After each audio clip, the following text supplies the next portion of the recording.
Welcome to Pod Save America. I'm John Favreau. I'm John Lovett. I'm Tommy Vitor. I'm Dan Pfeiffer. On today's pod, we got the whole gang together to talk about last night's high-minded, inspiring debate, where it leaves the race, and where we go from here. Quick note before we start. We have added 2 new funds to Vote Save America to help you maximize the impact of your donations between now and the election. If you head to votesaveamerica.com/donate, you'll find our new housekeeping fund that helps Democrats in some of the most competitive House races, and our Fuck Gerrymandering Fund, which will help flip state legislatures in a few key states that could lead to fair congressional maps and Medicaid expansion. Now's the time to donate, and these funds are the best way to make sure that 100% of your donation is used strategically. You can get the most bang for your buck. Just go to votesaveamerica.com/donate for more information. John, did you forget to plug the Chris Wallace Appreciation Fund, or is that later in the show? That is later in the show. Yeah, Okay. no, we're if you want Chris Wallace to have his own podcast on Crooked Media, we have a fund for that. We're gonna have a bust of him sculpted for the lobby of the House. All right, here we go. Joe Biden and Donald Trump met in Ohio last night. Meet me in Ohio. Met in Ohio last night for the first of 3 debates, during which the president was able to unify most Americans and not wanting to watch the other 2. Fox News' Chris Wallace, whose job was supposedly to moderate the debate, lost control early as Trump spent more than 90 minutes shouting down Wallace, interrupting Biden, and spewing all kinds of lies, insults, conspiracies, and complaints, including moments where he refused to condemn white supremacists and urged his supporters to go stalk voters at the polls on Election Day. In other words, it was Trump being Trump. Here's a clip of when the debate really went off the rails, and Joe Biden spoke for most of America. And so the election is all You don't know it's begun. on the ballot. Why is it on the ballot? Because Why is it on the ballot? It's not on the ballot. It's on the ballot in the court. I don't think so. In the court. Well, There's nothing happening there. Donald, would you And just you don't be quiet know for a her minute? view on Roe v. Wade. You I don't don't know her know. view. You should go out and vote. You're in voting now. Vote and let your senators know how Are you gonna strongly pack you the feel. court? Vote now. gonna pack the Make court? sure you, in fact, let people know He doesn't you're wanna a answer the senator. question. I'm not going to answer the question Why because wouldn't you answer that because question? the question you is want to put a lot of the new question Supreme Court is justice, the radical question, left. Will you Who shut is your, up, man? Listen.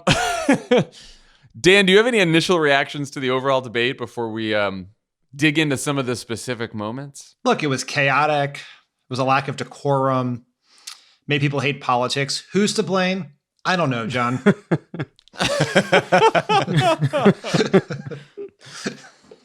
Was that my opinion, or was I just reading you the lead of some stories today? I mean, it was Donald Trump is a lunatic, and he acted like a lunatic. And, we can talk about what the political implications of it are for, but he made it impossible to have anything resembling a normal debate, a normal conversation about issues, because he didn't abide by the rules. The words he said did not make sense. And he was just a seemingly very confused, very angry, very mean person last night, which, I mean, I haven't seen a poll, but that doesn't seem like something that people like. I mean, love it. My view was the debate was a mess because Donald Trump participated in it. Like, he wasn't that much different than any of the debates he participated in 2016. Remember, he stalked Hillary in the second debate behind the stage. Like, he was Donald Trump. How did the debate match up with your expectations of how you thought it would go? Was there any difference there? Well, there's expecting a house to burn down, and then it's feeling the flames lapping at your face as it's happening. Like, we knew that this was going to be a disaster. I think it is still stunning to see it in real time. I will say it is very frustrating.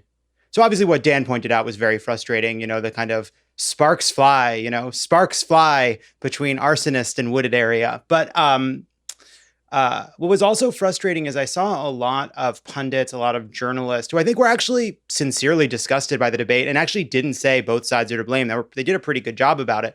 But what bothered me about it was there were so many lamenting what has become of the presidency. This is the darkest moment in American history. No. The problem was putting this person in the job. The tragedy is what he has been doing every single day since he became president. When it is plain to see, when it is too obvious for journalists to pretend to be obtuse about it, when it is too obvious for even people like Rick Santorum to defend it, that may make us feel shitty in the moment, but ultimately it is good for people to see this person exposed. Tommy, what did you think? So I rewatched the debate this morning because, I'm the kind of debate this morning because, I'm the kind of guy who does the work, John. Goodness. Tommy, I rewatched it last night at midnight. I was sitting in this office watching this debate again. So my views on the debate evolved. And so I think last night I thought Joe Biden did a better job than I thought having rewatched it this morning. And that was colored by the fact that I think Donald Trump delivered the worst debate performance in presidential campaign history. And I don't know if there's a close second. And our brains are so broken by 2016 that we act like our instincts are off. But we saw the worst human being we've ever seen on a stage last night. He was interrupted. He was rude. He was vicious. He was cruel. And that bore out in some of the data. CBS did a snap poll. Like they asked, did tonight's debate make you think better or worse of him? 24% said better for Trump, 42% worse. His Twitter feed was the human being that showed up last night. And even Trump fans don't like his Twitter feed. But it wasn't just the tone. His response to issues on substance were terrible. Trump's response to a conversation and a critique about the coronavirus response was to mock Joe Biden for where he went to college. I can't think of a dumber, more glib, more divorced from the reality of what people are dealing with response than that. And so Trump was terrible. Now, I don't mean to criticize Biden. I think he had some very good moments, but it was almost impossible to get across what you needed to get across about policy and tell listeners more about who you are and what you're going to do when A, Chris Wallace framed half the questions like he was co-hosting Hannity, and B, when he was interrupted every fucking time he tried to say something, and Chris Wallace didn't do anything about it until like an hour and 15 into the debate where he finally outlined for the viewers what the rules were supposed to be before this thing turned into a debacle. So it was a mess. It was hard to watch. It sucked. But like ultimately, Biden wins this debate overwhelmingly because he did better and Trump is losing and he needed to pick up votes last night and he looked like a lunatic. He looked like an actual lunatic. Yeah, Tommy, I was going to ask you next about how Chris Wallace did as a moderator, which I still want to hear your thoughts on. But like what I was thinking is you replace Chris Wallace with a better moderator. Maybe if it was Hillary instead of Biden or Barack Obama or Elizabeth Warren or literally any other Democrat, you could argue like maybe someone would have had sharper answers here or someone would have been worse here or whatever. But like any two combinations of people you put on that stage with Donald Trump, candidate and moderator, you're going to end up with pretty much the same result because Donald Trump went in there deciding that he was going to shout over everyone for 90 minutes and act like a lunatic. And like, I have plenty of complaints about Chris Wallace as a moderator. I think he did a poor job. And like, there's things that Biden could have done better. But like, there was a maniac up on stage last night. Like, and you're right. Like we think that Trump is magic because he beat all expectations and won in 2016. But like any other candidate who was up there, who was 7 or 8 points behind in the polls in the first presidential debate, and gave that performance, we'd be like, oh, it's over. It's fucking over, like, and look, Donald Trump could still win, but like, not because of that debate.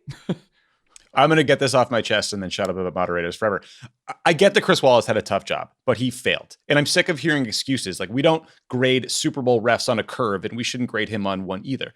The debate commission preemptively absolved him of any fact-checking responsibility, which is stupid and pathetic. So his job was to enforce the rules and facilitate a discussion. And he failed at that. You can argue that he needed more authority or tools to cut Trump off or whatever, but he should have more forcefully tried to prevent Trump from talking over Biden. And even if you cannot prevent Trump from breaking the rules, you need to explain them to the American people. Help them understand that Trump is doing something that is not allowed, something he agreed to these rules and he is now cheating. He also asked questions that were like straight out of Fox News primetime. He asserted that Biden supports big government. He asserted that climate change plans will kill jobs. He acts like Joe Biden has the authority to call up the fucking mayor of Portland and ask him to send in the National Guard. What are you talking about, man? And when Trump said, stand back and stand by to the Proud Boys, a Nazi group, Chris Wallace just moved on. You didn't have any interest in figuring out what that meant? No follow-up there, Chris Wallace? This was a disaster. It's going to get worse because the next couple moderators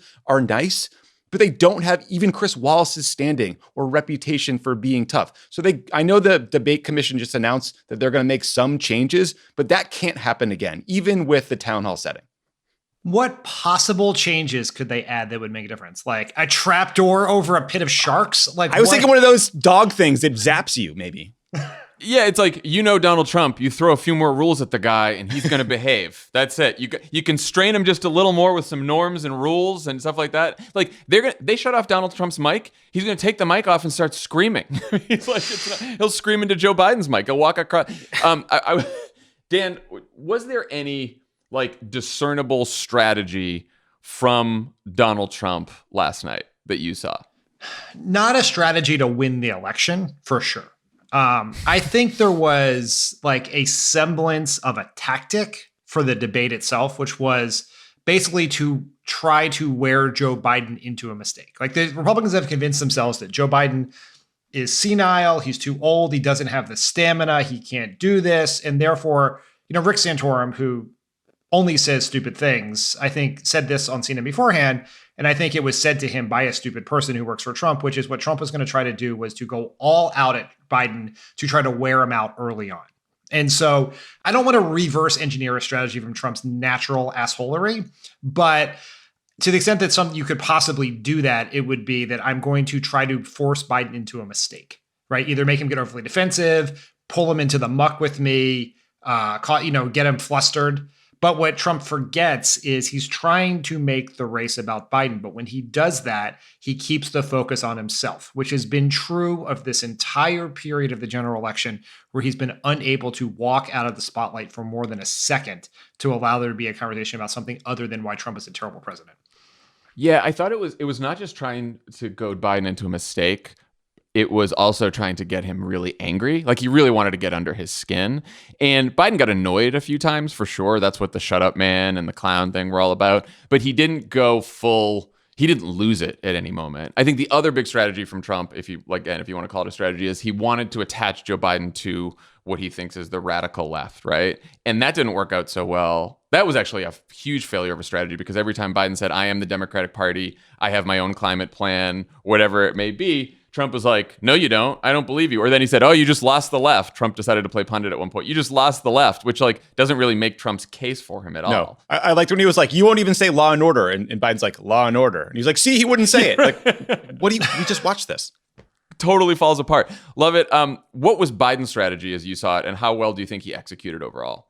I think he got stronger and stronger as the night went on. I realized as I was watching the debate that my pulse is an undecided voter, and my pulse was quite worried in the first few minutes, especially early on, because I do think the kind of Trump feral genius, as Axe would call him on Hacks on Tap, mode was to basically, look, Joe Biden has incredible strengths up there. I think that he had moments where the moment where he talked about both Beau and Hunter was incredibly powerful. It was like it was a victory for decency and compassion. The moment where he just talked about sensitivity as a good thing. The moments where he looked straight to camera and said, "Don't worry about this.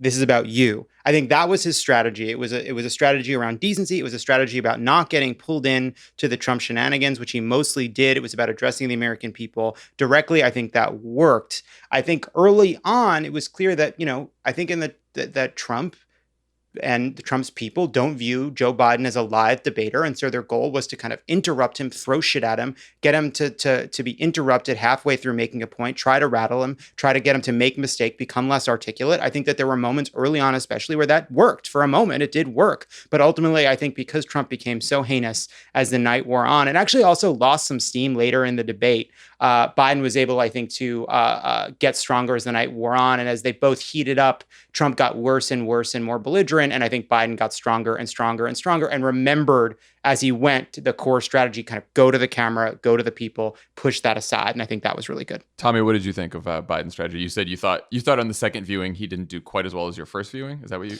Look, I thought he had some really good moments. Like I thought that close where he talked about how he would accept the results of the election and then just encouraged everyone to go vote because the power is in their hands. It was an incredibly sharp answer. It was a strong contrast to Trump. I thought he was smart to bring up the Affordable Care Act early on and the fact that the Supreme Court would overturn it. But I don't think that those answers were delivered cogently necessarily. And sometimes there were sort of words left out that led you to be a little confused. Again, that was because he was getting interrupted literally constantly. I also thought, he lost his cool at times. And I think saying shut up or calling him a clown, like it wasn't a big deal in the moment, but you can see in coverage this morning that it allows the media to both sides it and say they were both trading insults. Like just so we're not all doing happy talk for Democrats, like Dave Weigel pointed out that Google Trends had the number one thing Googled last night was where Biden attended college and whether he called African Americans super predators. Now, that doesn't mean swing voters are Googling those things.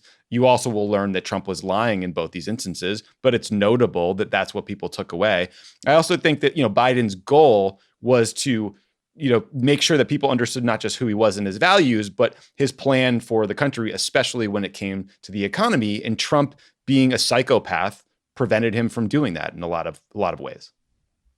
I think that debating Trump puts you in a vice that you have two options. When he's trying to goad you and interrupt you into freaking out, right? So you can either get angry, shout him down, try to put him in his place, which may work, but then will almost guarantee that the next day the media says that you got down in the mud with Trump and it was both sides and everyone was fighting. So you can either do that, or you can ignore him and just try to get a word in, and then you risk appearing weak, like Trump trampled all over you. And I think it's very hard to sort of get out of that. What I would, my only thing with Biden is when he finally got time to say what he wanted to say, which, as Lovett, as you pointed out, was like towards the middle and end of the debate, I wouldn't have used so much of that time attacking Trump. I would have used more of that time sort of talking about what I was going to do. And I do think in the next debate in the town hall format, that'll come more naturally to him because he'll be answering a person's question and he'll be able to just talk about what he's going to do. But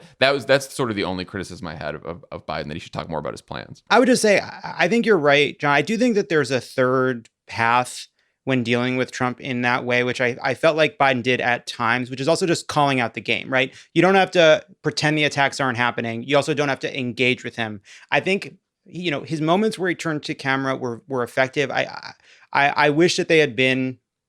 I think he could have made more of a moment when he turned to the camera and talked to people directly and been a bit clearer with some more prepared lines like, this is about distraction. This is about chaos. This is what we have to stop. Here's what I'll do. Like, I think there was a way, to be a bit more defiant in those moments. That's what I wanted to see. Again, it was like 90 minutes of fucking chaos. So I think he did a great job. It's just, I do think that there's something in between going into the mud and completely disregarding it. That's all. Dan, what were you going to say? As you know, every candidate goes into a debate with every candidate except Trump goes into a debate with a set of strategic objectives that they want to accomplish, right? And a set of moments that sort of like they're your best lines you have in your back pocket you're trying to use. And I think for Biden, those sort of strategic objectives were, don't lose your cool, right? Don't try to avoid getting pulled down into the absurd. And I think he did that as well as any human possibly could. Yeah. The second is sort of which is related, sort of maintain the stature gap, right? Biden is essentially running as the president that Trump won't be. And I think that has really benefited him through this process. And he came out by not falling into Trump's trap. He stayed above the fray in a way that what I thought was good. And the third one is educate people about your plans. And that one he did not go as far on, but I don't really know how you do it differently under that scenario. And you have 3 debates to do that. Like, as you know, I am not someone prone to happy talk generally. But I think that I feel better today about Biden's position after the first debate than I ever thought was possible. I feel the same. I am worried about everything. I have zero concerns about that debate. Can I ask you a question about that actually? Which is, I feel the same way. Are we able to separate the fact that we went into this debate knowing that Biden is ahead by basically all polling and that Trump needs to shift the dynamic with the actual debate itself? Like, how do we think we would feel if this debate was unfolding and it was a bit closer right now?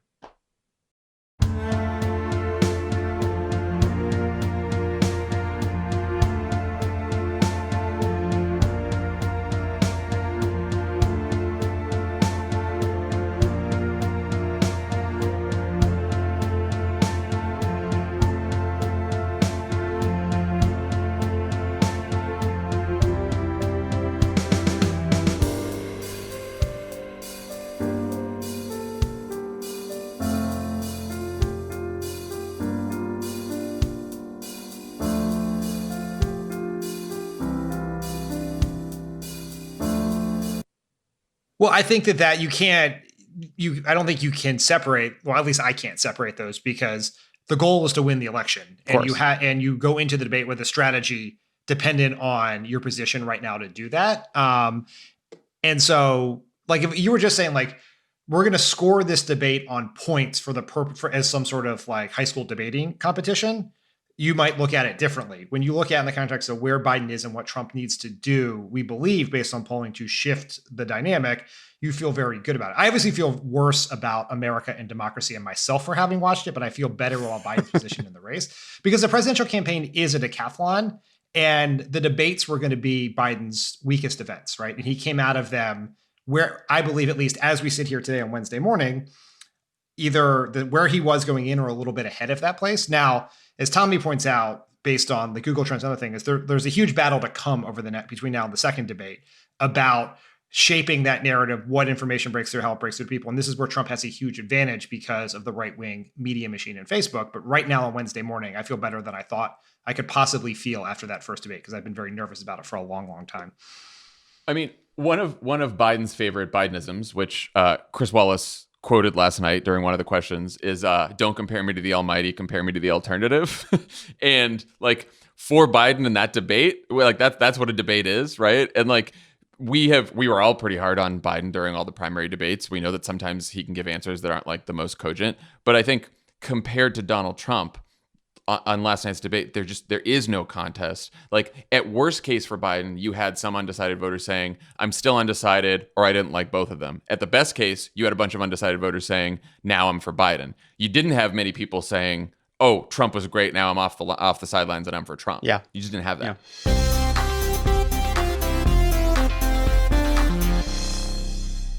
Pod Save America is brought to you by Magic Spoon. This episode is brought to you by Magic Spoon. Just had my special Magic Spoon cereal bowl with my special Magic Spoon It's called a spoon. Yeah, keep going. Magic Spoon. Had a couple bowls. What do you call one of those forks that has one big round tine? It's like a fork, but the liquid doesn't go through. It's like a knife, but it's sort of like it's like almost like a knife bowl. It's called a knife bowl. How was your spoon? Does it taste good? Oh, the spoon was great. How are the carbs? The carbs. Well, the carbs, Tommy, they weren't there. Yeah, that's it's the trick best question. part. Trick question. Like Trump's 0 grams. Trump's contribution to the building of America's national infrastructure. The carbs weren't there. 0 grams of sugar, 11 grams of protein, and only 3 net grams of carbs in each serving. 4 flavors: cocoa, fruity, frosted, and blueberry. Though, you know, you buy enough of this stuff, you get in on the special flavors, the secret flavors that only the real Magic Spoons. Listen, here's the thing. I'll just tell you guys something. All right, just between you, me, and these microphones. I check Magic Spoon to make. So Ronan loves cocoa. I like cocoa, but I'm a peanut butter man. All right, and I've been checking that Magic Spoon website to see when the peanut butter was back on sale. It was back on sale this morning. I ordered 4 boxes so fast. There was smoke. Nice. There was smoke coming off the screen because of the friction I was generating by pressing on the glass. For some reason in these ad reads, they don't want to brag about the peanut butter flavor. Yeah. But Why is that? Because we like you guys, the 3 of us are gonna let you in on a little secret about the peanut butter. You check it, like love it. You check it out this morning. There's some peanut butter. Grab You that. buy yourself some peanut butter. Maybe there's some other flavors. Maybe there's some other Frosted. surprises for you. It's keto friendly, gluten free, grain free, soy free, low carb, GMO free, all that stuff that people stay away from these days. We Go to don't know magicspoon.com. what kind of evil fucking wizard they went to get the carbs out of these things, and we don't want to know. All right? I don't know what kind of eye of Sauron, one ring to rule them all, shit that went down to make this godforsaken carb-free carb. But it's worth it. Make the deal. Make the deal. Mm-hmm. Do you think they'll be mad if Go I to called it godforsaken? No. Okay. Go to magicspoon.com/crooked to grab a variety pack and try it today. And be sure to use our promo code crooked at checkout to get free shipping. And Magic Spoon is so confident in their product, it's backed with a 100% happiness guarantee. So if you don't like it for any reason, they'll refund your money, no questions asked. That's magicspoon.com/crooked and use the code crooked for free shipping. We thank Magic Spoon for sponsoring this podcast. Pod Save America is brought to you by Tommy John. From working hard to playing hard, when you start every morning in Tommy John underwear, you're that much more comfortable so you can do everything better. That's why Tommy John underwear doesn't have customers. They have converts. Okay. Interesting. Okay, cult. Keep going. You know, because Would you with- say the dogma is strong with you?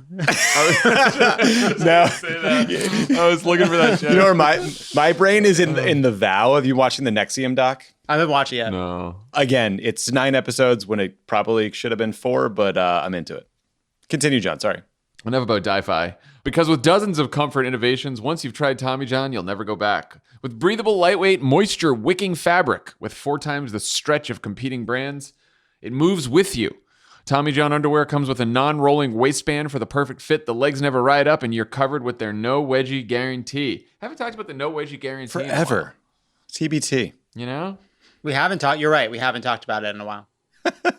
It did say ad lib here, love it. So Oh yeah. It says ad lib to your personal experience wearing Well, Tommy here's John. some. Here's an ad lib for you. They're great. I wear them all the time. You know, I've talked about this before, but you got your square cut, your trunk cut, your boxer brief. I'm a trunk cut man. what's a trunk cut? Is that It's just like halfway a- between square cut and boxer brief. It's sort of like a shorter boxer brief. You know, for Got it. the you know, for those of us you know, who don't have to worry about ceiling fans, you know? Tommy John underwear is listed on GQ's latest 10 essentials with Kevin Hart. They have over 96% 4-star plus reviews and over 12 million pairs sold. the most random, That was very specific. such a random Tommy John. pairing. Yeah.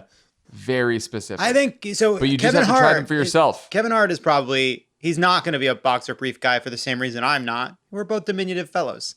But I bet, square cut or trunk cut. I don't know. Mm-hmm. Let your imagination run wild. And it is.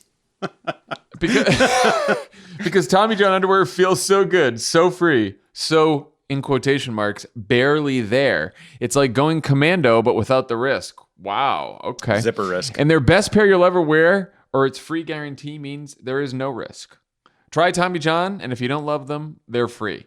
Get that much more comfortable at TommyJohn.com/crooked and save 15% on your first order. Save 15% right now at TommyJohn.com/crooked. That's TommyJohn.com/crooked. Pod Save America is brought to you by Public Goods. Wait, what? Public Goods is in this? It is in PSA? I bought a bunch of Public Goods stuff 2 days ago, but I used the What a Day code. You're welcome, Aquila. You're welcome, Gideon. Want to hear what I bought? What did you buy, Tommy? Insect repellent, lip balm, moisturizer, conditioner, shampoo, lots of soaps. You know what the price was? $37 for all of that, and I got like What? 5 bars of soap. It is such a good deal. You're a bar soap man? Your Yeah, I skin's like looking bar soap. fantastic. Look at you. Thanks. Radiant. It's dark in here. I think it's the bug spray. Radiant, Tommy. Tommy's glowing. The thing about the Public Goods website is everything is just like simple and quality and cheap. But once you go to the site, you can't buy one thing because you see 25 other things that you really want. The user experience on the Public Goods website is truly superb. It's Yeah. the one-stop shop for affordable, sustainable, healthy household products from home and personal care to premium pantry staples, all in one place. Public Goods members can buy all of their premium essentials in one place with one beautiful, streamlined aesthetic. Public Goods searches the globe to find clean, healthy, eco-friendly, and innovative products like sulfate-free shampoo, hand sanitizer, and tree-free paper products. They ethically source and obsessively develop each of their products to be free of unhealthy ingredients and harmful additives still common on drug and grocery store shelves. They're committed to making their products healthy and safe for humans, animals, and the environment. Knowing what's in your products and where they come from is important. Small changes in the way we shop can make a big impact on personal health and the world at large. They use a membership model to keep costs low and pass on even more savings to their customers. Best of all, you can make your first purchase with no obligation. They plant one tree for every order placed and have planted over 100,000 trees since September 2019. So that can make you feel good about yourself, feel pretty righteous and morally superior. We worked out an exclusive deal just for Pod Save America podcast listeners. Receive $15 off your first Public Goods order with no minimum purchase. That's right, they're so confident that you will absolutely love their products and come back again and again that they're giving you $15 to spend on your first purchase. You got nothing to lose. Just go to publicgoods.com/crooked or use crooked at checkout. That's publicgoods.com/crooked to receive $15 off your first order. So the most horrifically memorable moment of the night came when Trump was asked by Chris Wallace if he'd condemn white supremacists and right-wing militia groups. Here's his answer, along with Joe Biden's answer on the issue of systemic racism. But are you willing tonight to condemn white supremacists and militia groups and to say that they need to stand down and not add to the violence in a number of these cities, as we saw in Kenosha and as we've seen in Portland. Sure, Are you I'm willing prepared to do that, specifically but do it? Well, go ahead, sir. I would say almost everything I see is from the left wing, not from the right wing. So what are you saying? I'm willing to do anything. I want to see Well, peace. then do it, sir. Say it. Do it. Say it. Do you want to call him? What do you want to call him? Give me a name. Give me a White name. Go ahead. supremacists What and would white you like me to supremacists. condemn? White supremacists and right Proud Boys, stand back and stand by. But I'll tell you what. Somebody's got to do something about Antifa and the left. It's a little bit like how this guy and his friends look down on so many people. They look down their nose on people like Irish Catholics like me and grew up in Scranton. They look down on people who don't have money. They look down on people who are of a different faith. They look down on people who are a different color. In fact, we're all Americans. The only way we're going to bring this country together is bring everybody together. There's nothing we cannot do if we do it together. We can take this on and we can defeat racism in America.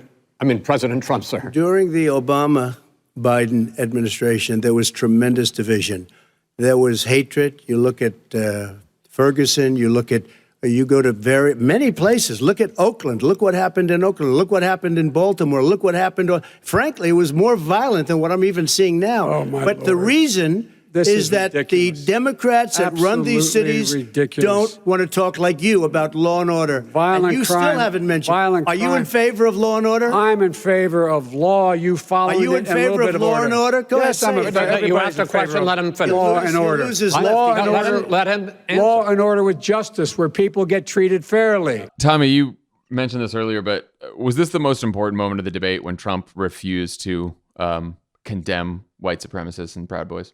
I mean, I think it was the most important moment for people who understood the moment. There's probably a lot of people who have no idea who the Proud Boys are. And, I wish that were the case for everybody in the country. And they're a neo-Nazi white supremacist group.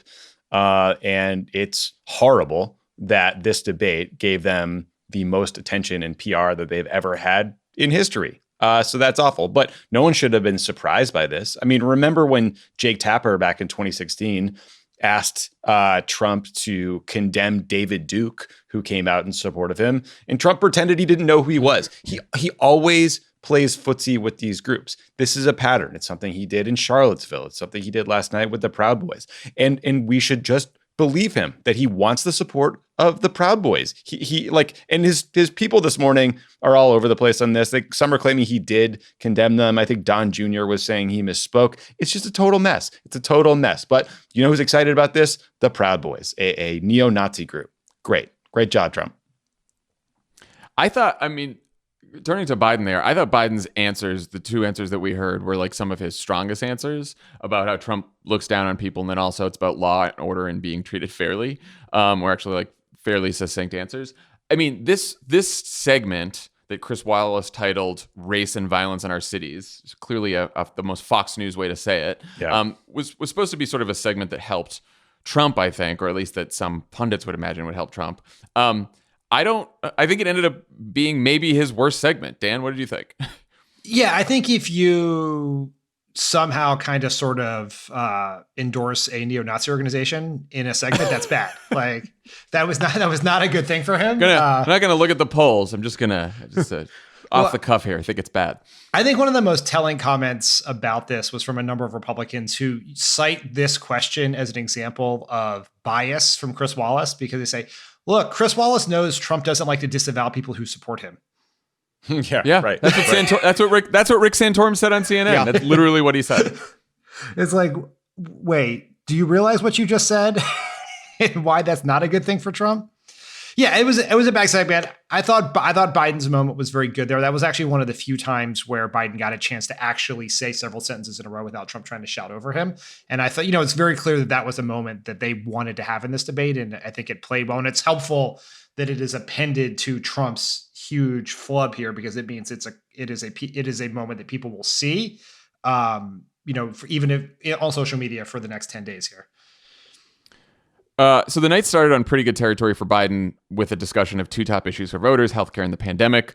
Trump was unable to articulate what kind of healthcare would replace the Affordable Care Act if the Supreme Court strikes down the law, and he was unable to defend his handling of COVID-19. Here's a few clips. He is not for any help for people needing health care because Bernie? because he in fact already has cost 10 million people their health care that they had from their employers because of his recession. Number one. Number two, there are 20 million people getting health care through Obamacare now that he wants to take it away. He won't ever look you in the eye and say that's what he wants to do. Take it away. No, I want to give them better health care at a much lower price because and by the way, he Obamacare doesn't is know no how. good. He doesn't know how I've to already- do that. 200,000 dead. As you said, over 7 million infected in the United States. We, in fact, have 4% of the world's population, 20% of the deaths. 40,000 people a day are contracting COVID. In addition to that, about between 750 and 1,000 people a day are dying. When he was presented with that number, he said, it is what it is. Well, it is what it is because you are who you are.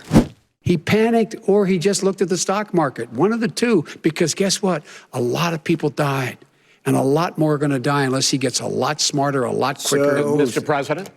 Did you use the word smart? So you said you went to Delaware State, but you forgot the name of your college. You didn't go to Delaware State. You graduated either the lowest or almost the lowest in your class. Don't ever use the word smart with me. Love it. I was going to ask, how did Trump and Biden do on those exchanges? But I mean, Yeah, you know, what's there to say here? Biden told the truth. Trump tried to interrupt him. The truth is quite damning. There is no amount of interrupting to overwhelm the actual record, which is abysmal and ongoing. So yeah, it was a good moment for Biden. I think the line, you know, it is what it is because you are who you are, was clearly a prepared line. I think he delivered that well. What's left to say really about Trump and COVID? I mean, you know, people have pointed out there was no period of time where he was more kind of frenetic and more inclined to interrupt than whenever COVID came up. COVID is clearly what they recognize as his great weakness. It is the reason. It is a reason his campaign has shifted from "I'm an asshole, but things are good" to "I'm an asshole." It's the reason he's down so much. It is the core of his failures as president. Captures everything wrong with him. So yeah, it was a bad moment for Donald Trump. It was a good moment for Joe Biden, and I'm glad. he did it a couple times with COVID where, like, I just can't imagine it helps him that when the discussion is about how hundreds of thousands of Americans have died of a deadly virus, he switches the topic to talk about Joe Biden's fucking college. And like, yeah, maybe a lot of people were then, their interest was piqued and they Googled it. But like, I can't imagine that anyone saw that and was like, yeah, that makes sense to transition to fucking hitting him about where he went to college after we're talking about COVID. Later, Chris Wallace is talking about Donald Trump's rallies and how like the health and safety precautions, and Trump starts making fun of Joe Biden's crowd sizes. Yeah, and the mask. And he mask. picks a fight on masks, which is insane. It is an absolutely politically insane thing to do. Even Trump supporters almost overwhelmingly think masks are a good idea, but he is so like, Trump lives in an alternative world where he is handsome and smart and successful. And that world is Fox News. But every once in a while, he gets a glimpse at the real Trump and he sort of sees what everyone else sees about him. And COVID is sort of his Achilles heel there because he knows he fucked this up. And in fact, it was reported, and I think it was the Biden campaign who said this yesterday, that during the debate negotiations, Trump's campaign tried to get the moderators to not say the number of COVID deaths in America. Oh, right. Yeah. And so, which is a real sign that they know it's a trigger for him. And so he acted like that was a terrible segment for him, both what he said about COVID, his inability to even just have 1 ounce of empathy for one person who died from COVID in this country. Also, he just erased Herman Cain. Yeah, right. Like yeah. Herman Cain's looking up and being like, "Hey, come on." There's no spinning his COVID response, right? So like he just has nowhere to go here. So he just sort of like defaults to some childish political hit. I thought Biden was generally quite strong on his COVID answers. There were a few times like he referred to Xi without really explaining. He was talking about Xi Jinping, the president of China, and that was probably just confusing. There was kind of a clunky line that like, get out of your bunker, get out of your sand trap. I was like, I was a little too cute for me. But Trump just punctuated all his answers with whining and grievance about how the press treated him. And there was this one moment that really drove me crazy. They were talking about the vaccine timeline, and right, Trump is so untrustworthy on this. It's so clear he's trying to force a vaccine to come out before the election. And Trump goes, "You don't trust Johnson & Johnson? You don't trust Pfizer? Hey guys, I looked it up. The pharmaceutical industry is now the most poorly regarded industry in American eyes, ranking last on a list of 25 industries that Gallup tests annually. He is not a political genius. He's an asshole who won one election because of a lot of factors that came together in a very different time. Like, it was a terrible performance.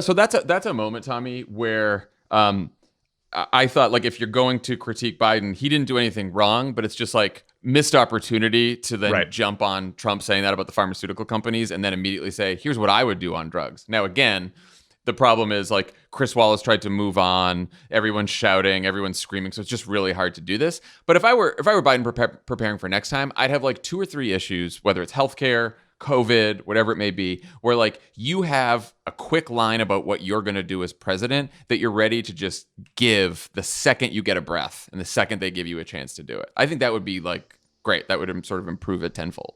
Yeah, this is hard for Biden because no one adheres to debate rules as much as Joe Biden. Like, remember the primary, he would just cut himself off. Like, in his mental head, he'd be like, well, they said 60 seconds. And I'm like, it's at second 70, so I better just stop talking.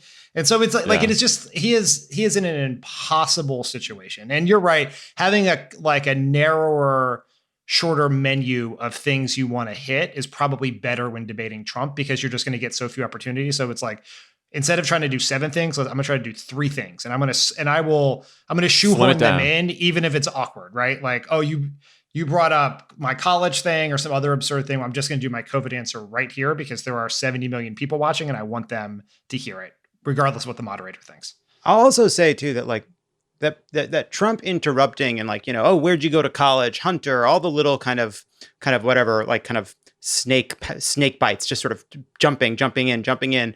They were really clipped. They were issued by somebody inside of a news bubble that a lot of other people are not in. Like, I don't know what you're talking about when you talk about where Joe Biden went to college. I don't understand what you're talking about when Mike Flynn comes up. Like, I don't follow these issues. Like, his son was dishonorably discharged. That doesn't nobody knows what the fuck you're talking about. I was gonna say, when you say I don't follow these issues, like, we pay more attention to politics than most people in the universe, and I didn't get what fucking Donald Trump was saying. I didn't get the Flynn thing. I didn't get the I don't even know what some of these conspiracies are. I spend time looking at Fox News all the time. So it's like the hope that like you need a PhD in Fox. Yeah, like to understand Trump. Is the hope that people Google some of these words and then fall down the Facebook rabbit hole and get sucked into the conspiracy? That's like a lot of work. That's quite a bank shot when you have 100 million people watching and you don't deliver a clean hit over the course of the entire night. So the Trump campaign told everyone who'd listen that the president would be going after Joe Biden's son Hunter during the debate, and he certainly delivered. Here's an exchange that started with Biden talking about Trump disparaging the military service of his other son, Beau, who passed away of cancer a few years ago. And speaking of my son, the way you talk about the military, the way you talk about them being losers and being and just being suckers. My son was in Iraq. He spent a year there. He got the Bronze Star. He got the Conspicuous Service Medal. He was not a loser. He was a patriot, and the people left behind there were heroes. Really? And I resent. Are you talking about Hunter? Are you talking about Hunter? I'm talking about my son, Beau Biden. You're talking about. I don't know Beau. I know Hunter. Yeah, Hunter got thrown out of the military. He was thrown out, dishonorably discharged. That's not true. He wasn't dishonorably cocaine use. And he didn't have a job until you became vice president. And once you became vice president, he made a fortune in Ukraine, in China, in Moscow, that is simply and various not other places. True. He made a fortune. My son. And he didn't have a job. My son, like a lot of people we know at home, had a drug problem. He's overtaken it. He's fixed it. He's worked on it, and I'm proud of him. But why was he proud of my given son? Dan, how do you think Biden handled the Hunter stuff? I don't want to adopt the new cable news habit of reading texts from random people to judge a debate, but This is so funny. Yeah, go ahead. But I will say I heard from a lot of people about that exchange about Hunter and dealing with his addiction, because so many of us know people in our lives who have struggled with addiction. And for Joe Biden to stand on that stage under a withering assault from a lunatic and talk about how proud he is of his son, I think meant a lot to a lot of people. And that's one of those moments that may not get a ton of national attention. It may not be the thing that Twitter talks about or the thing that's on cable news, but will get a lot of circulation among people within their networks. And I think was a very powerful moment. And you know, Joe Biden is a very proud man. He cares deeply and passionately and is very protective of his children. And so the fact that he was able to handle that with that much grace and dignity and not just completely lose it on Trump is a real statement to that man. Tommy, what did you think? Yeah, look, I just thought, one, Joe Biden looks so human in being honest about challenges that Hunter has had. Two, but Trump looked so vicious and so cruel in these moments. And I think there are probably very few voters for whom drug use by a candidate's kid matters. And when it's delivered in a way that is just so nakedly cruel and harsh and caustic like Trump did, it just makes you think less of Trump. That's what happened here. Voters don't like negative politics. This was about as nasty as it gets. I don't think this helps Trump in any way, shape, or form. I don't care if people are Googling it, searching Hunter Biden. I don't think any of it matters. They're electing Joe Biden or Donald Trump, and Donald Trump is showing himself to be a horrible human being.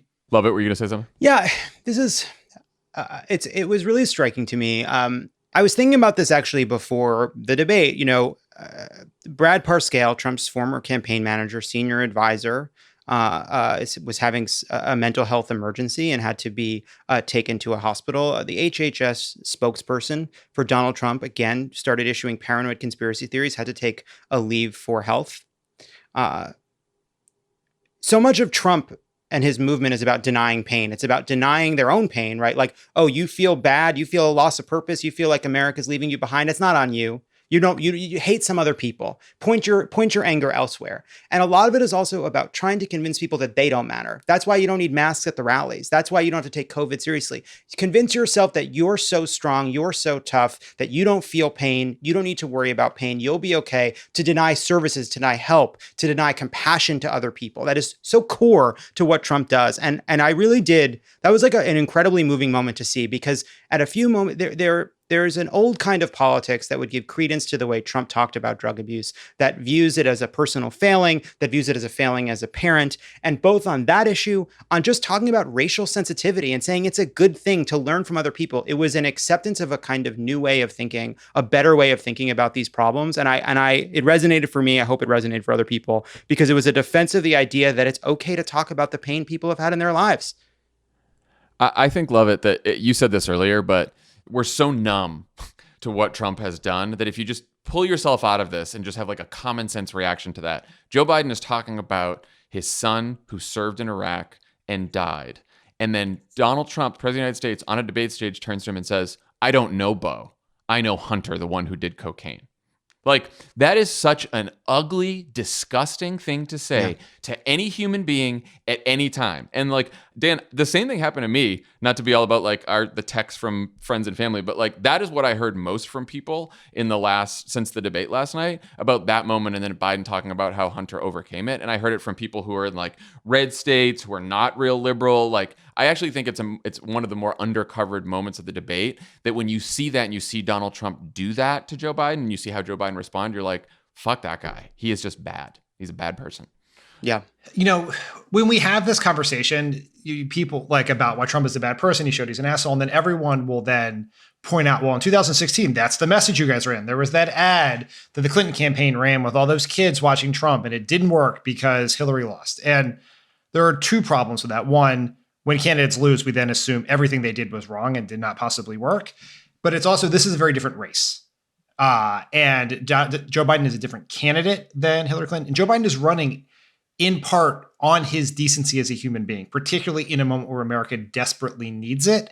And so therefore, when Trump acts like that, it is reinforcing Biden's message. That's not the campaign that Hillary was running. It's not a campaign that was available to her because of 30 years of Republican attacks. But it is consistent. This is not just like, oh, Democrats want nice people or progressive softies or anything like that. That is a core part of the campaign. And when Trump acts like that, he reinforces what the majority of voters like about Biden right now. Oh, and just a last thought, just because we're not trying to be viewed as nice people. Don Jr. looks like he just left Studio 54 every time he does a Fox interview. Maybe Donald Trump should sit his kids down and talk a minute about the dangers of amphetamine use. Because holy shit, man, that jaw is going, and you got to simmer down. Just take a beat. I mean, it actually says so much more about Biden. Not that he did not freak out, but Trump's sons are Eric and Don Jr., who are some of the dumbest criminals in America. And don't Biden leave Ivanka out of this. Even avail himself of that very obvious response. I will just say that, Dan, to your point, like the other big difference between now and 2016 is in 2016, Trump was an asshole. He was proud of how much of an asshole he was, but he was trying to be, his message was that he was an asshole on behalf of other people, right? Like he had a message in those debates with Hillary Clinton. It was, I'm the outsider who can take on Washington, take on this corruption. You're part of this corruption. I'm not going to say things that are nice and polite, but I'm going to get the fucking job done. Now he's just an asshole for himself. Talking about Hunter Biden that way, dismissing Beau Biden that way, that doesn't do anything for any of his supporters. That doesn't do anything for anyone in the country. That's just him being a petulant asshole for himself. Yeah, that's the big difference. It's also one other thing I would say too is like there's a frame that I think the media falls for. It's easy to fall for it for a lot of people. We all can fall for it. It's the idea that toughness is the opposite of kindness, that decency is the opposite of being strong. And what I appreciated about that moment is Biden was compassionate and decent and strong, and Trump was mean-spirited and weak. And I think so often, even in how they're talking about the next debate matters, like, oh, the next debate matter is nice, and you can't be nice and tough. And like, that's how Trump sees the world, but we don't have to see the world that way. Yeah. And Biden saying this is not about my family or your family, this is about the American people's family, and looking directly to camera was a great way to end that, and made him look decent and focused on the right stuff.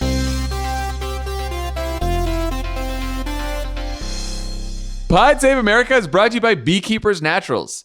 Beekeepers is on a mission to reinvent your medicine cabinet with clean remedies that actually work. If you're stocking up on immune support these days, and really, who isn't, you can think of their Propolis throat spray as your bodyguard in a bottle.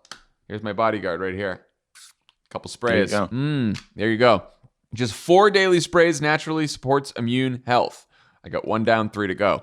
All thanks to Propolis, a germ-fighting bee product with over 300 antioxidants and beneficial compounds. Can I just say that when the fires were really bad here and the smoke was like twice as terrible as it is right now, the Propolis throat spray really helped me like be able to talk by the end of the day. I think it did a lot to help like make my throat not be scratchy and terrible. Green New Deal, more like Bee New Deal. Because of climate change, we should address it. God. But if we don't, you have the spray. It's not even trying now. New Deal. Use it for comprehensive natural immune support, soothing sore and scratchy throats, and promoting recovery. Propolis throat spray is sustainably sourced, packed with antioxidants, and contains just 3 simple ingredients. You'll find no refined sugars, dyes, or hard-to-pronounce chemicals inside ever. Never heard of Propolis before? Pfft, this stuff is not honey. Bees make Propolis out of plant and tree resins to defend their hive from germs and invaders. It's the hive's immune system. This antioxidant-rich bee product has been used medicinally since way back in 300 BC. But that's not the only beekeeper's product we love. Belixir Brain Fuel. This is the stuff that this is what Biden snorts. Biden's been getting injections of this. They pumped Joe Biden full of Belixir Brain Fuel before the debate, before they also stuck one of those earpieces in. Right. So that Antifa can sort of bark their commands during the debate. On the plus side, the elixir helped him answer questions, but on the negative side, halfway through, he just went over and just stuck his face in some orchids for 15 minutes. I know it's not in the copy today, but I'm going to have about 85 Beach Hill honey sticks with the hemp-derived stuff in it tonight because I'm a little stressed.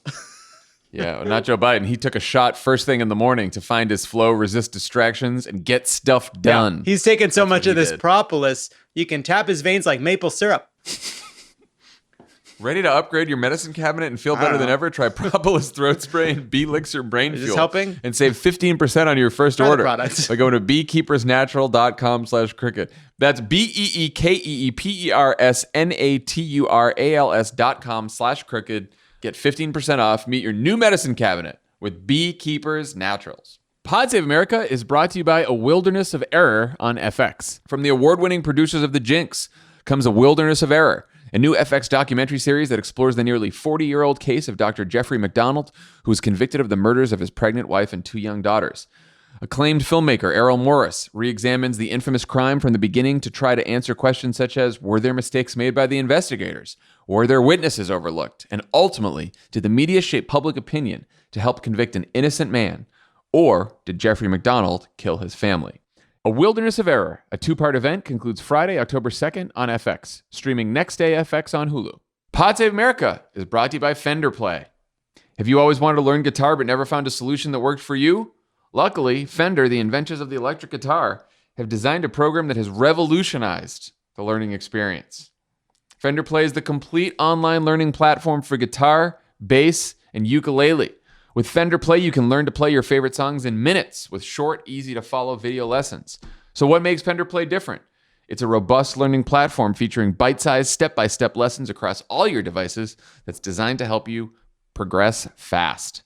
With a Fender Play membership, you can follow a personalized learning path that's tailored to your music taste. Want to learn rock songs and skills? Pick that path. Country or pop, more your thing? There are programs for that too, and more. Master riffs and full songs from iconic artists like Green Day, Nirvana, Led Zeppelin, and the Rolling Stones. Access lessons on your phone, tablet, or computer so you can learn on your own schedule at your own pace. Get unlimited access to thousands of lessons for an entire year, all for less than the average cost of one traditional music lesson. Tommy, take it away. It's a great system because if you're a beginner, you can pick the kind of music you want and the type of guitar you have, whether it's acoustic or electric, country, blues, whatever. And they'll walk you through these like little modules step by step, and you'll get better fast.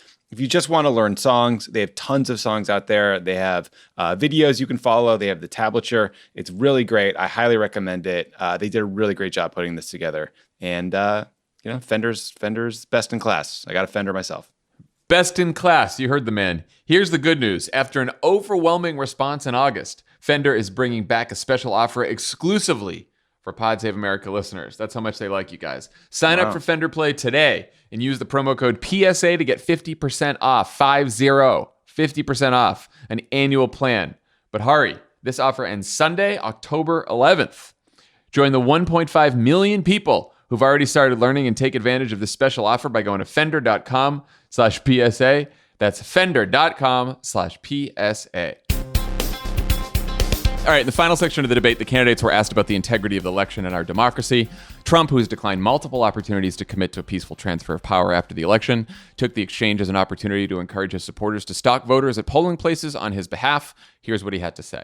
I'm urging my supporters to go into the polls and watch very carefully, because that's what has to happen. I am urging them to do it. As you know, today there was a big problem. In Philadelphia, they went in to watch. They were called poll watchers, a very safe, very nice thing. They were thrown out. They weren't allowed to watch. You know why? Because bad things happen in Philadelphia, bad things. And I am urging my people. I hope it's going to be a fair election. If it's a fair election, I am 100% on board. But if I see tens of thousands of ballots being manipulated, I can't go along with that. So Biden, Tommy, you referenced this earlier, gave a pretty on-message response about the power of voting. Let's hear that. Show up and vote. You will determine the outcome of this election. Vote, vote, vote. If you're able to vote early in your state, vote early. If you're able to vote in person, vote in person. Vote whatever way is the best way for you, because he cannot stop you from being able to determine the outcome of this election. And in terms of whether or not, when the votes are counted, and they're all counted, that will be accepted. If I win, that will be accepted. If I lose, that'll be accepted. But by the way, if in fact he says he's not sure what he's going to accept, well, let me tell you something. It doesn't matter, because if we get the votes, it's going to be all over. He's going to go. He can't stay in power. It won't happen. It won't happen. So vote. Just make sure you understand You have it in your control to determine what this country is going to look like the next 4 years. Is it going to change? You're going to get 4 more years of these lies. Somebody reads Message Box, right, so- Dan? I was going to say, look at that. Comping Joe Listen to Biden your at subscription conversation. was the best thing I did. Listen to your conversation with a knot right For there. sure. So bad things happen in Philadelphia. Obviously, an incredibly dangerous answer from Donald Trump about the election, but from a political standpoint, great idea to say that bad things happen in Philadelphia, in a swing state that may decide the election. I just assumed that was a Philadelphia 76ers reference, and I fully Yeah. agree with it. Trust the process, John. That's right. He's referring to the Al Horford contract. He's saying that Tom Like, Hanks was unfairly denied employment until Denzel Washington finally stood up to him and his own ingrained homophobia. I mean, look, he's obviously setting things up to challenge mail-in ballots in a close election, but doesn't that kind of answer sort of make it less likely that the election is that close in the first place? Like, I just don't know how much this is a dangerous message. I don't know how much it helps him. I don't know, John. I think ending your voting message by complaining about a coup, name dropping the Logan Act, lying about unsolicited ballots, and then, urging vigilante poll watcher justice is exactly how I would have closed. I mean, he's a fucking lunatic. Biden looked like a president. He looked like a decent man. He did a good job undercutting the straw man, like Trump is a strong man argument that everyone sort of gets sucked into. Hey, thanks again, Chris Wallace, for letting Trump just take a shot at democracy itself. No Russian propaganda in the history of time has more thoroughly undercut the American system than what Trump did in that closing anti-democratic rant. So that wasn't great. But yeah, he looked like a goddamn lunatic. What's scary here, too, is like Trump is a coward, right? Trump hides behind his Twitter feed. He hides behind his fucking rallies. He is a weak authoritarian, as we've said a million times. But all it takes is a few tweets out there to tell people, like, don't accept the results of this election, storm the streets. And like, Trump is too cowardly to do shit like that, but his supporters might. Like, it was pretty. I am not one to get like overly torqued about sort of the like how Trump is going to steal the election, the Barton Gellman Atlantic piece, all that kind of stuff. But what he said last night, I thought was chilling. Yeah, look, there is It was. It's chilling, of course it is. And there is no difference between Donald Trump saying things to stoke violence, stoke uncertainty, stoke fear, stoke chaos so that he can steal the election, and doing all of those things just so that he can save face when he ultimately leaves, so that he can claim the election was stolen, so that he can claim that somehow he didn't really lose. And when he says these things, we can't tell the difference. And right-wing nationalists, a bunch of broken people and racists, they can't tell the difference either. Right? They don't know if he means it or not, because they're going to take it to its logical conclusion. Can I just make like one little policy point on this, which is that for I think like 40 years, Republicans were governed by something called a consent decree that basically disallowed the RNC and other Republican entities from doing like election integrity work, where you send a bunch of poll watchers to intimidate voters, usually voters of color, on the way in. This is the first election cycle in a long time where they are no longer bound by that consent decree. You're seeing all kinds of crazy reporting about like ex-Navy SEALs being sent to the polls as poll watchers. So there's going to be a lot of intimidation. And that to me was him, sounding the alarm and gathering everybody up to start that crap right away. And that's, yes, it's very scary. And by the way, Tommy, to that point, it's worth saying the reason he says Philadelphia is because the problem is black people voting in this country, Tim. That's the problem. Yeah. In numbers. Let's talk about post-debate reactions. Joe Biden dominated the Snap polls. CNN showed 60% of debate watchers thought he won, compared to just 28% for Trump. CBS was a little closer, but Biden still won 48-41. Our friends at Data for Progress did a poll that actually weighted the demographics by education in order to make sure you get enough non-college voters who tend to support Trump. Still found that Biden won the debate by 52-39. Frank Luntz's focus group of undecided voters called Trump arrogant, un-American, and a crackhead, while they said Biden was better than expected, more professional, compassionate, coherent, and a leader. And here's what one participant in a CNN focus group had to say when asked how he felt about Biden calling Trump a clown. Did it bother you at all to hear Joe Biden calling the sitting president of the United States names, calling him a clown and that type of thing? I think we pretty much have gotten past that now, haven't we? I mean, he's spent the last 5 years calling Elizabeth Warren Pocahontas and, talking about AOC and all the other people. And, so is it great that Joe called him a clown? No, but when the shoe fits, when the clown shoe fits.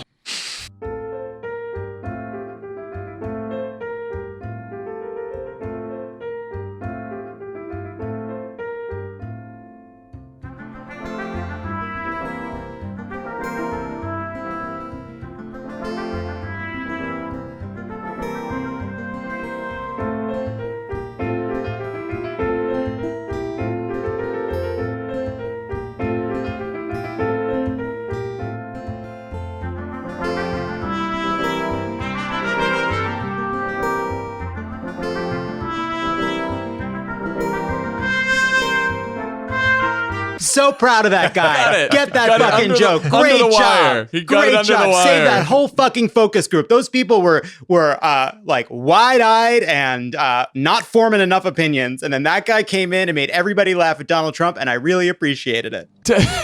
Dan, was anything surprising or interesting to you from the polling or focus groups post-debate?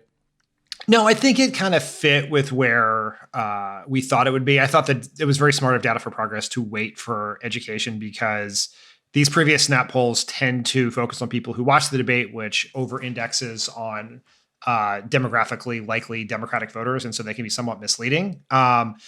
I thought it was interesting and encouraging that Biden got a slight edge on the economy in the Data for Progress poll, even though there was very limited opportunity to talk about the economy, which is at least in a coherent way without a crazy man shouting at you.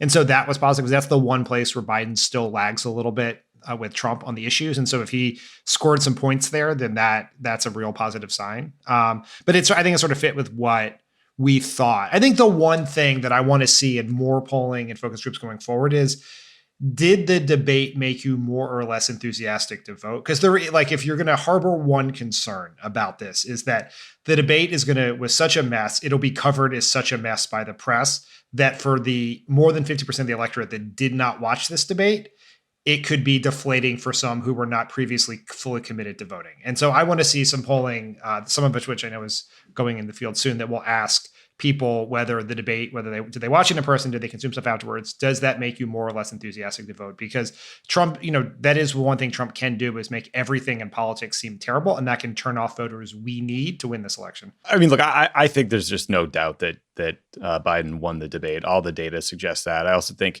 if you're Donald Trump and the majority of your day two stories about the debate are focused on the Proud Boys and, your sort of insane behavior, that's not good either.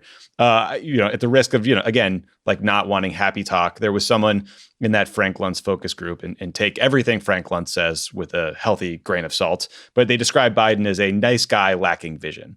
And I think that was kind of the downside coming out of this debate last night, which is a lot of people wanted to hear from Biden. What are you going to do for me? They're not familiar with them. They don't know his policies or plans. And because he was debating an unhinged madman, he didn't have the chance to do that. And that sucked for Biden. But I still think net, like he absolutely came out better for the last night. Yeah, looking at some of the focus groups, the Luntz focus group was in the CNN one, and just some of the polling, I felt it this way before the debate, but there's two cohorts of voter groups that sort of are still concern me, right? One is a group of voters who voted for Trump in 2016, think he's a complete asshole, but sort of like his policies. And you actually heard a woman on CNN last night say, I really find myself, I agree with a lot of what Trump says, but I hate the way he says it, right? And so you worry that those voters could go back home to Trump. And then, there was an African-American woman in the Luntz focus group who said, I didn't hear anything from either candidate on what they would do for the Black community. What would they would do for me? And so that's a group of voters who, they all think Donald Trump's an asshole too. But their question is yeah, I have an asshole president, but what's the new president going to do to actually improve my life? Right. And so I do think that both of those issues can be solved by sort of Joe Biden just being able to talk more about his vision. So I still think it goes that. But look, that's sort of around the margins too. And if this was, Lovett, as you were saying earlier, a tied race, you might be even more nervous about those groups of voters. But, with a lead like this, some of those undecided voters going back home to Trump is going to tighten the race a little bit, but not significantly. I mean, even in the Luntz focus group, there's 15 undecided voters, 4 broke to Biden, 2 went to Trump, and then 9 are still undecided. 9 people being still undecided after that is wild to me, but there you go. Lovett, if you were the Biden campaign, how would you be prepping for the next debate? What a question. Again, by the way, I feel quite vindicated on suggesting that for debate prep, you just use a noisemaker for Trump and just have somebody spin it around like a grogger during Purim. But it's interesting that, I saw a lot of people talking about should they even be another debate? The town hall is a very different thing than a debate where Donald Trump can kind of yell at Joe Biden, yell at the moderator, kind of mix it up. Donald Trump really struggled in that George Stephanopoulos town hall. And it's hard because you can't, attack a registered nurse for being a tool of the radical left. You just can't. It doesn't work. And Trump is not. He might try. He's he's no one's as smart as he thinks he is. He's not as dumb as we want him to be. I don't know. I think it goes back to what we've been talking about this whole time. Like, Trump is he's a known quantity for the American people. He's a known quantity as a debater. I think he has to go in there with a couple of key points he wants to make to talk directly to the American people. I think talking about Trump's COVID failures is an opportunity to talk about what he'd do differently. I think compassion and decency and kindness and why it's essential and why it will animate what he does as president. I think it's an opportunity to just talk to people who are going through something. They'll probably throw some hard questions at him too. And I just think relating to people is his strength. It's why I think he ultimately became in part the nominee. So I go into the town hall kind of not nearly as nervous as I did going into this debate, just because of the format itself. Tommy, what about you? How would you be prepping your candidate? I mean, my notes would be no insults, no shut up, no clown. Don't take the bait. 2, don't let Trump's interruptions change your answer, right? You're going to get a question from a real voter. You cannot let him knock you off course. That happened a lot last night. 3, I would say, separate yourself from the left where, you have policies that are different, but you don't have to be critical of Bernie or those policies themselves. And then lastly, wear an N95 mask because getting COVID is the fucking thing that scares me the most. So just stay healthy, Joe Biden. That's a good tip. Dan, what about you? I think in a normal world, in a normal progression of presidential debates, you would see this town hall debate as your chance to show your empathy and your decency and your ability to feel people's pain, right? Like this is where Bill Clinton excelled in the 92 and 96 debates, with these town hall debates against noted cuddly types George H.W. Bush and Bob Dole. And I think Biden will do that naturally. He doesn't have to focus so much on that. But so I think his goal should be to do more policy specifics in this debate than you normally would. Like if the first question is, Joe Biden, how are you doing? The answer should be $15 minimum wage, 12 weeks, family paid leave, free college people making under $125,000, buy American, requirement for products bought by the federal government. Like just your goal is to get your economic plans in there somehow, some way, as much as you possibly can, because this could be it's harder for Trump to shout over you, as you guys pointed out, in this format. So you got to take advantage of it to speak directly to those voters. It will sadly, I imagine, be a smaller audience because I have to believe that some people will not want to subject themselves to that again, but it's still, will be the biggest audience that Biden talked to, not counting last night, through this whole campaign, his whole career, frankly. I think he needs a couple lines to stop Trump from interrupting so much, but not sort of get into a back and forth. And I think he needs to make it about people. Like, I think as Trump keeps going and interrupting him and insulting him, he should say, like, have some respect for the American people for once in your presidency. They are looking for a debate between the two of us about what we're going to do for the country.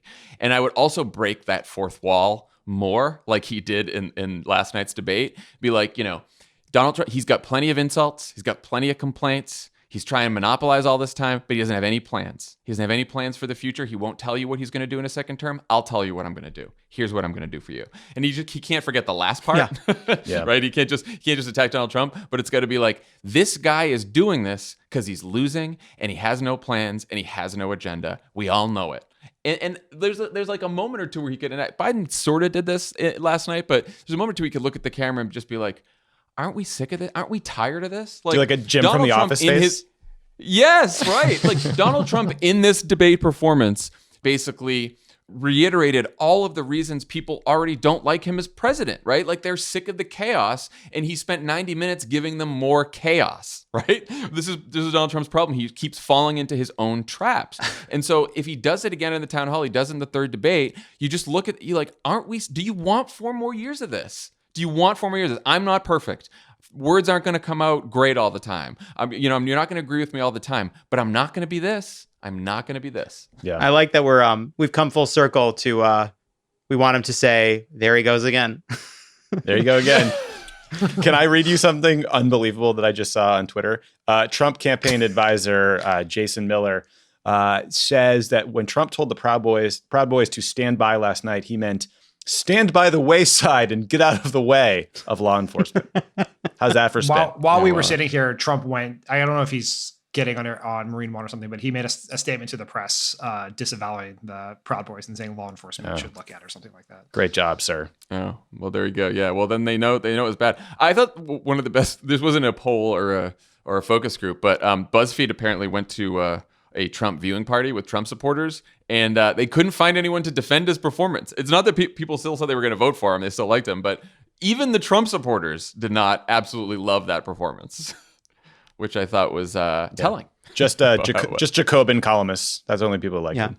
Well, just sort of what you don't see in a Snap poll is like the people that didn't enjoy the Trump performance are not just like, well, I didn't find that very favorable. People were horrified. Right? People that didn't like what there's a horrifying thing. My mother called me like upset. Like people like that isn't in the Snap poll. The fact that people were horrified and afraid for the future is just a disapprove. So and the approval people are good teammates for Donald Trump. Good for you.